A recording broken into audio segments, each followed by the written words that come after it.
Good news this week out of the Senate. The Senate passed its version of the Education Reform Bill, Senate File 2284, and it included the language that I've been working on in the House related to individualized learning.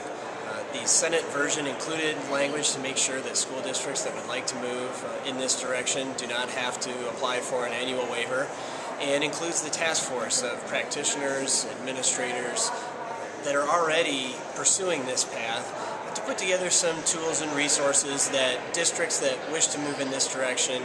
will have available to them, so they don't have to spend their own resources in order to develop those. The House this week also debated legislation relating to school year start dates. And I was kind of interested thinking about some of the practical aspects of today's school system related to hard dates, moving students through at the same rate of pace, and the contrast really between our current system and a system that understands that learning is done outside of the classroom, outside of the school and the four walls of the school, to a system that really values more individualized learning, project-based learning. And I think some of these questions that we're dealing with related to the current system become obsolete as schools move in a direction that really values creativity, autonomy, and innovation from kids. I've also done a lot of reading and talking with folks about some of the practical challenges to implementing a system that relies on more individualized learning. In particular, I read a post today by Matt Townsley that identified some challenges that students might face